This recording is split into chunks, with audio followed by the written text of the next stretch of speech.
Hallelujah. आपके मन तैयार हैं वचन को सुनने के लिए।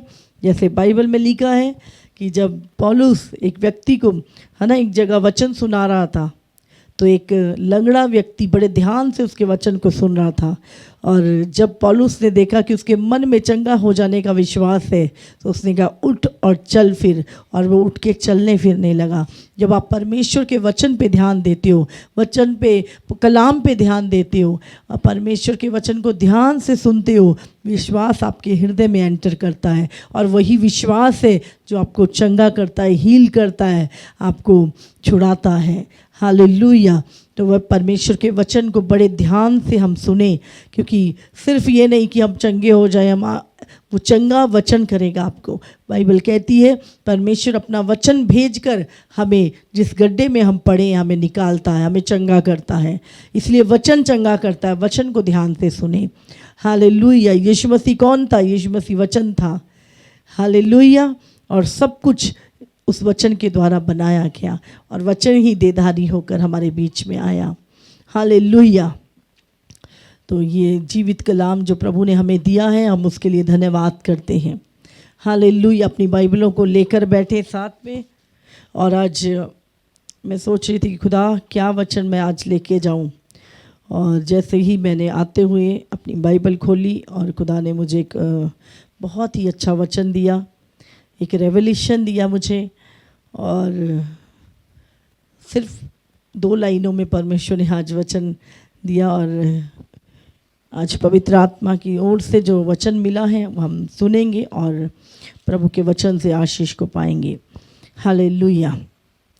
और मुझे लगता है मैंने पिछली बार भी इस वचन से आपसे बात की थी, और प्रभु इन दिनों में जो वचन है, मुझे खासकर मुझे परमेश्वर इज़राइलियों का जो मिस्र से निकलना था उसी के विषय में प्रभु मुझे बता रहा है। और हम यहाँ से एक वचन पढ़ेंगे, व्यवस्था विवरण 1 उसका 29 से हम पढ़ेंगे। मैंने तुमसे कहा उनके कारण भय मत खाओ और ना डरो। तुम्हारा परमेश्वर यहोवा जो तुम्हारी आगे आगे चलता है, वह आप तुम्हारी ओर से लड़ेगा, जैसे कि उसने मिस्र में तुम्हारे देखते तुम्हारे लिए किया। फिर तुमने जंगल में भी देखा कि जिस रीति कोई पुरुष अपने पुत्र को उठाए चलता है, उसी रीति हमारा परमेश्वर यहोवा हमको इस स्थान पर पहुंचाने तक उस सारे मार्ग में जिससे हम आए हैं उठाए रहा। इस बात पर भी तुमने अपने उस परमेश्वर यहोवा पर विश्वास नहीं किया, जो तुम्हारे आगे आगे इसीलिए चलता रहा कि डेरे डालने का स्थान तुम्हारे लिए ढूंढे, और रात को आग में और दिन को बादल के प्रकट होकर चला, ताकि तुमको वह मार्ग दिखाए जिससे तुम चलो। हालेलुया। यहाँ पर परमेश्वर बात कर रहा है, जब परमेश्वर ने कनान में मूसा ने भेदियों को भेजा, है ना, कि जाओ और देखो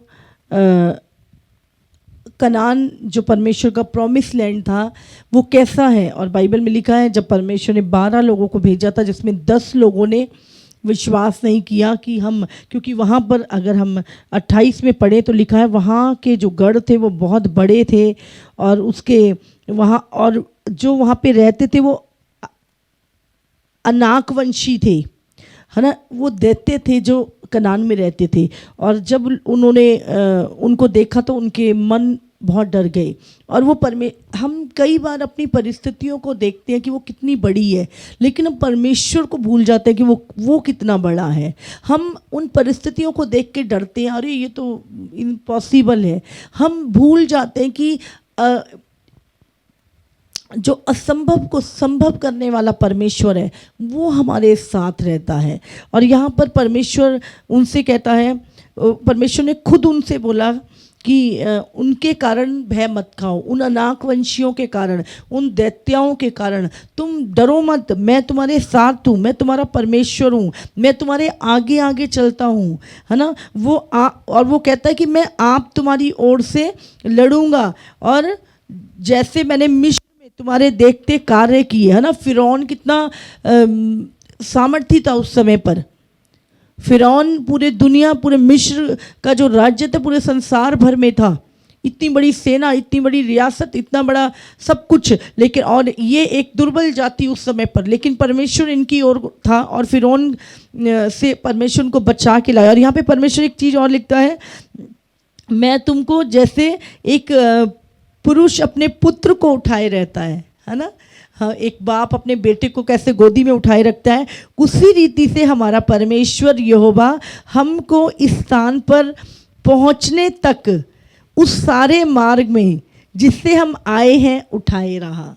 हाँ, कितना महान और प्यारा परमेश्वर है ना। उस जंगल के मार्ग में से जब निकल रहे थे, परमेश्वर कहते हैं जैसे एक बाप अपने बच्चे को गोद में उठा के रखता है ना, उसकी सारी ज़रूरतों को पूरा करता है। परमेश्वर भी उस जंगल में से जब निकल रहा था, वो लाखों लोगों को एक पिता की तरह परमेश्वर अपनी गोद में उठाए रहा, जब तक वो उस जगह तक पहुंच नहीं गए। और उसमें लिखा है, इस पर भी, है ना, इतने चमत्कार देखने पर भी परमेश्वर कहता तुमने मुझ पर विश्वास नहीं किया। आज लोग हर रोज अपने जीवन में मिरेकल देखते हैं, है ना। कोई भी मुसीबत पड़ती है, कोई भी हमारे को ऐसा रॉन्ग कॉल होता है, कोई भी ऐसी चीज़ होती है, हम फटाफट प्रार्थना करते हैं, परमेश्वर प्लीज़ प्रभु ये कर दो, प्लीज़ प्रभु मुझे यहाँ से, और प्रभु उसी से हम आपकी प्रार्थना सुन लेता है और आपको उस सिचुएशन से निकाल देता है। लेकिन अगली सिचुएशन के लिए हम फिर अविश्वास दिखाते हैं, है ना। और प्रभु को ये बात अच्छी नहीं लगी, और प्रभु कहता मैं तुम्हारे आगे आगे इसलिए चलता था। जानते क्यों चलता था? ताकि मैं तुम्हारे लिए एक सुरक्षित स्थान ढूंढूं जहाँ पे तुम अपने तंबू गाड़ सको। कितना महान परमेश्वर है वो, हमारे आगे आगे चलता है, हमारे रास्तों को साफ करता है, हमारे आगे के शत्रुओं को हमारे से दूर भगाता है ना। वो कहता है मैं तुम्हारे आगे इसलिए चलता था कि तुम्हारे डेरे डालने के स्थान तुम्हारे लिए ढूंढूं। यीशु मसीह क्या कहता है? यीशु मसीह जब मुर्दों में से जी उठा, यीशु ने क्या कहा अपने चेलों को? मैं तुम्हारे लिए स्वर्ग में घर तैयार करने जाता हूँ, ताकि तुम्हें वापस आकर अपने साथ अपनी उस जगह पर ले जाऊं। यहाँ पर परमेश्वर क्या कर रहा है? डेरे डालने की सुरक्षित जगह ढूंढता है। Hallelujah, hallelujah. आज भी हमें प्रॉमिस लैंड में जाना है। आज भी यीशु मसीह हमारे डेरे बना रहा है, हमारे एक सुरक्षित प्लेस हमारे लिए, जहाँ पे कोई दुख, कोई रोना, कोई विलाप नहीं होगा, है ना। और परमेश्वर कहता है वो रात को आग में और दिन को बादल में प्रकट होकर चला, ताकि तुम को वो मार्ग दिखाए जिसमें तुम चलो, है ना। वो ऐसा परमेश्वर जो हमारे साथ साथ रहता है, वो ये कल की बातें नहीं है, आज भी परमेश्वर हमारे साथ चलता है, हमें मुसीबतों से निकालता है, हमारी प्रार्थनाओं को सुनता है ना। अगर हम इसको आगे हम देखें, इसमें लिखा 34 में, परंतु तुम्हारी वे बातें सुनकर यहोवा का कोप भड़क उठा और उसने ये शपथ खाई, निश्चय इस पूरी पीढ़ी के मनुष्यों में से एक भी उस अच्छे देश को देखने ना पाएगा जिसे मैं उनके पितरों को देने की शपथ खाई है। युपन्ने का पुत्र कालेब ही उसे देखने पाएगा, और जिस भूमि पर उसके पांव पड़े हैं उसे मैं उसको और उसके वंश को दे दूंगा, क्योंकि वो मेरे पीछे पूरी रीति से हो लिया है, और मुझ पर भी यहोवा तुम्हारे कारण क्रोधित हुआ और ये कहा तू भी वहाँ जाने ना पाएगा। नून का पुत्र यहोशू जो मेरे सामने खड़ा रहता है वो तो जाने पाएगा। यहाँ पर मूसा कह रहा है, परमेश्वर ने कहा, मूसा ने कहा मैं भी नहीं जा पाऊँगा तुम्हारे कारण, लेकिन कालेब और यहोशू जिन्होंने पूरी रीति से मेरा अनुकरण किया है, मेरी बातों को सुना है ना। और मैं जो मेन वचन है अब मैं वो पढ़ने जा रही हूँ, जिससे आज परमेश्वर मुझसे बात कर रहा था। 41 से पढ़ेंगे। तब तुमने मुझसे कहा, हमने यहोवा के विरुद्ध पाप किया है। अब हम अपने परमेश्वर यहोवा की आज्ञा के अनुसार चढ़ाई करेंगे और लड़ेंगे। तब तुम अपने अपने हथियार बांधकर पहाड़ पर बिना सोचे समझे चढ़ने को तैयार हो गए। तब यहोवा ने मुझसे कहा, उनसे कह दे कि तुम मत चढ़ो और ना लड़ो, क्योंकि मैं तुम्हारे मध्य में नहीं हूँ। कहीं ऐसा ना हो कि तुम अपने शत्रुओं से हार जाओ।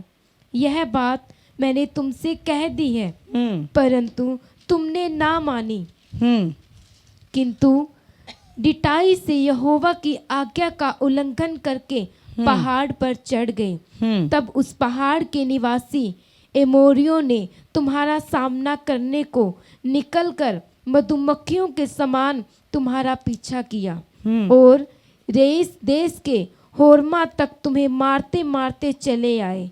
तब तुम लौटकर यहोवा के सामने रोने लगे, परंतु यहोवा ने तुम्हारी ना सुनी, ना तुम्हारी बातों पर कान लगाया, और तुम कादेश में बहुत दिनों तक पड़े रहे, यहाँ तक कि एक युग हो गया। एक युग हो गया। हालेलुया। यहाँ पर जो चीज, यहाँ पर परमेश्वर सचमुच प्रभु बहुत भला है। बोलो परमेश्वर भला है। परमेश्वर, बार बार लोग परमेश्वर पे अविश्वास करते थे, मिरेकल्स को देखने के बाद भी कुड़कुड़ाते थे, शक करते थे, है ना, पाप करते थे, परमेश्वर की आज्ञाओं को नहीं मानते थे। उसके बावजूद भी परमेश्वर ने कहा कि तुम प्रॉमिस लैंड में नहीं जाओगे, है ना। और उसके बाद इन्होंने कहा नहीं, पर हमने परमेश्वर के विरुद्ध पाप किया है। वो जानते थे पाप किया, अभी प्रायश्चित करना है ना, अभी परमेश्वर से माफ़ी मांगनी है, फिर जब परमेश्वर हमारे साथ होगा तब हम चढ़ाई करेंगे। लेकिन इन्होंने ऐसा नहीं किया और इन्होंने क्या किया, वो पहाड़ पर चढ़ गए। फिर भी परमेश्वर यहाँ पे मैसेज भेज रहा है। परमेश्वर कह रहा है उनसे कहो कि वो ना जाएं लड़ने के लिए, मैं उनके बीच में नहीं हूँ। यहाँ पर परमेश्वर उनको कह रहा है वो अपने शत्रुओं से हार जाएंगे, मैं उनके मध्य में नहीं हूँ। उन्होंने फिर भी परमेश्वर की बात नहीं मानी, गए और शत्रुओं से हार गए। मैं आपको आज बताना चाहती हूँ, कई बार हमें लगता है ना, हम तो मसीह में हैं, हम तो मसीह में। अरे मसीह में कहने से आप मसीह में नहीं है। कौन है मसीह में? कौन है ये जो यीशु से प्रेम करता है? यीशु ने कहा जो मेरी आज्ञाओं को मानता है। कौन यीशु से प्रेम करता है? जो यीशु के कलाम की बातों को मानता है वो यीशु से प्रेम करता है। और हमें कई बार लगता है बस हम नामधारी मसीह, और हमें लगता है परमेश्वर हमारे साथ है, हमें कुछ नहीं होगा, हम जीत जाएंगे। और प्रभु कहता मैं तो है ही नहीं तुम्हारे मध्य में, किसकी दुहाई दे रहे हो तुम? प्रभु कहता उससे सुनी भी नहीं उनकी। परमेश्वर किनकी सुनता है? जो उसकी सुनते हैं। परमेश्वर किसकी मानता है? जो उसकी मानते हैं। परमेश्वर किसका आदर करता है? जो उसका आदर करते हैं। हम भ्रम में ना रहे। हम रोज परमेश्वर की आज्ञाओं को तोड़ रहे हैं, रोज पाप का जीवन जी रहे हैं, और हम कहते हैं यहोवा हमारे साथ है, और यहोवा कहता है मैं तो तुम्हारे मध्य में हूं ही नहीं। इसलिए मत लड़ने जाओ, हार जाओगे।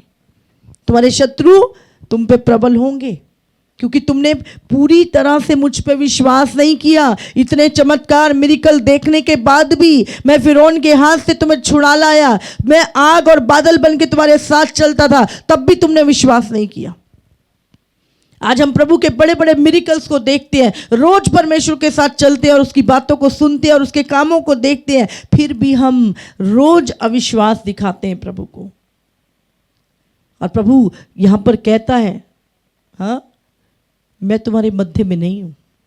हमें लगता है यीशु मेरे साथ है, यीशु मेरे साथ है। मैं व्यभिचार कर रहा हूं तो भी यीशु मेरे साथ है। मैं पाप कर रहा हूं, दारू पी रहा हूं, नशे कर रहा हूं, परमेश्वर की सारी आज्ञाओं को तोड़ रहा हूं, तो भी प्रभु मेरे साथ है। और हम दुहाई देते नहीं, आपको ध्यान देना है। यीशु कहता है जो मुझसे प्रेम करता है वो मेरी आज्ञाओं को मानता है, और जो मेरी आज्ञाओं को मानता है परमेश्वर उसकी ओर है। प्रभु कहता है यदि मैं तेरी ओर हूं तो तेरा सामना कौन कर सकता है? कोई नहीं। क्या प्रभु हमारी ओर है आज? या प्रभु हमसे कह रहा है मैं तुम्हारे मध्य में हूं ही नहीं, क्योंकि तुमने मुझ पर विश्वास नहीं किया और पूरी रीति से मेरा अनुकरण नहीं किया। जब तुम पे मुसीबत आई तुमने मेरे पे नहीं, मनुष्य पे विश्वास रखा। जब तुम पे मुसीबत आई तुमने मेरा नहीं, तुमने धन का सहारा लिया, तुमने लोगों का सहारा लिया। तुम्हें तुम्हारे परमेश्वर पे भरोसा नहीं था, तुम्हारी अपनी दिमाग और बुद्धि पे भरोसा था, इसलिए तुम हारते चले गए। और प्रभु कहता अब मैं तुम्हारे मध्य में नहीं हूं। आज हम सोचें क्यों नहीं सुन रहा प्रार्थना प्रभु, क्यों नहीं आज हमारी सुनी जा रही? वो कहता मैं सुनूं, वो कह रहे प्रभु हम मार रहे हैं, प्रभु हम मर रहे हैं, इतने लोगों को मारा उनके दुश्मनों ने और मरते चले गए और प्रभु ने उनकी नहीं सुनी। और लिखा है युग तक वो वहीं पर पड़े रहे। हालेलुया। आज हम नकली मसीह ना बने, झूठे मसीह ना बने। हमारे काम तो मसीह वाले नहीं है पर हमारी बातें मसीह वाली हैं। हम दिखावे वाले मसीह ना बने। और मैं प्रभु हमारी सुनता है, प्रभु कहता नहीं सुनता मैं तुम्हारी, नहीं हूं मैं तुम्हारे मध्य में, मत जाओ लड़ने, न मत लो पंगे। जब मैं तुम्हारे साथ था तब तुमने भरोसा नहीं किया, मेरे साथ रहते रहते तुम अपनी लगे हुए थे दुनियावी कामों में, है ना, कॉम्प्रोमाइज करने। जंगल में मैं तुम्हारे साथ चल रहा हूं, आग का खंभा बन के, बादल बन के तुम उस आग के परमेश्वर के पवित्र आत्मा के साथ व्यभिचार कर रहे हो, है ना। तुम वहां पर परमेश्वर को छोड़कर बुत परस्ती कर रहे हो, तुम परमेश्वर के प्रति कुड़कुड़ा रहे हो, परीक्षा कर रहे हो परमेश्वर की, उसके साथ रहते हुए, उसको जानते हुए, उसको देखते हुए। आप सोचो परमेश्वर, वो कहता मैं एक बालक के समान, पिता के समान गोद में उठा के रखा, हर चीज़ की तुम्हारी पूरी की, उसके बाद भी तुमने पूरी तरह मेरा अनुकरण नहीं किया, मेरी बातों को नहीं सुना, नहीं माना, नहीं गिड़गिड़ाए तुम। परमेश्वर कहता मत जाओ लड़ने के लिए, मैं नहीं हूं तुम्हारे मध्य में। बाद में मत चिल्लाइए क्या अरे परमेश्वर ने कुछ नहीं किया। परमेश्वर विश्वास योग्य है, विश्वास योग्य लोगों के लिए। हम जब तक हम प्रभु पे विश्वास नहीं करते, प्रभु कहते एक पापी को परमेश्वर धर्मी बना लेगा, पर धर्मी कौन? जो प्रभु के पीछे चलता है। धर्मी होने के बाद भी, विश्वासी होने के बाद भी हमारे काम विश्वासियों जैसे नहीं है। प्रभु कहता मैं तुम्हारे मध्य में नहीं हूं। हमें लगता है यीशु मेरे साथ है, यीशु ये करेगा वो करेगा, तुम्हारे काम है क्या? प्रभु तुम्हारे मध्य में है? प्रभु हमारे घर में है, प्रभु हमारे दिल में है, प्रभु का भय हम मानते हैं, प्रभु की आज्ञाओं पे हम चलते हैं। हम कैसे कहते प्रभु हमारे मध्य में है? प्रभु कहता मैं तुम्हारे मध्य में नहीं हूं, क्योंकि तुमने मेरा अनुकरण नहीं किया, मेरी आज्ञा नहीं मानी, मेरे पीछे नहीं चले, पूरी तरह से मुझ पर विश्वास नहीं किया। किस मुंह से कह रहे हो तुम? परमेश्वर ने कहा मैं तुम्हारे मध्य में नहीं हूं, मत जाओ लड़ने के लिए, हार जाओगे। फिर भी प्रभु वार्निंग दे रहा है, फिर भी नहीं मानी। बहुत सारे लोग चेतावनी को भी नहीं मानते, प्रभु की वार्निंग को भी नहीं मानते। बार बार प्रभु आपके पास मैसेज भेजता है, हम सुनी अनसुनी कर देते। हम तो बोलते हैं हम चलेंगे जैसे चलना, हमें किसी की परवाह नहीं, हम किसी से नहीं डरते।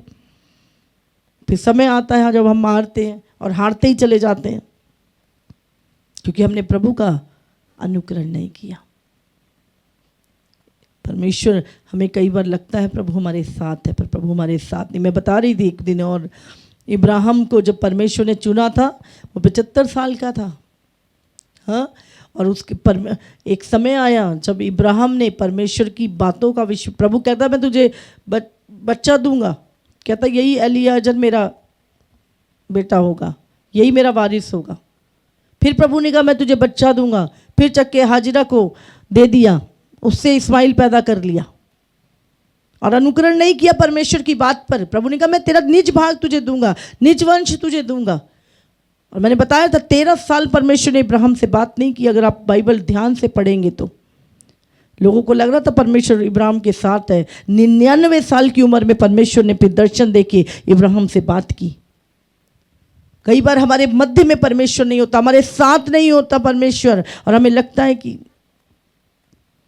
क्योंकि परमेश्वर पाप के साथ नहीं रह सकता।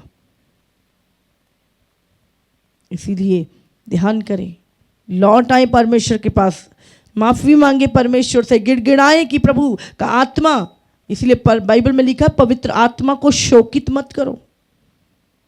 आते हुए तो वो पता लगता, पर जाते हुए पता नहीं लगता पवित्र आत्मा का। अगर हम उनकी अनसुनी कर रहे हैं डेली, तो होली स्पिरिट निकल जाता है और हमें लगता है अरे प्रभु है, प्रभु है, पवित्र आत्मा है। पवित्र आत्मा नहीं है। इसीलिए परमेश्वर ने कहा उसको शोकित मत करें, दुखी मत करें। हालेलुया। परमेश्वर हमसे बहुत प्रेम करता है ना। हम ढीठ ना बने, घमंडी ना बने, प्रभु को क्रोध ना दिलाएं। प्रभु का की दया और करुणा की आंखें हम पर हो, ना कि क्रोध की आंखें। प्रभु में क्रोध से ना देखे, प्रभु में प्रेम से देखे। ऐसे बनिए कि परमेश्वर की करुणा फूट पड़े, उसकी दया फूट पड़े। हाँ, जैसे दाऊद को जंगल से निकाल के इज़राइल का राजा बना दिया, परमेश्वर आपको भी आपकी परिस्थिति से निकाल कर ऊंचे पे उठा दे। योग्य, प्रभु के योग्य बने। हालेलुया।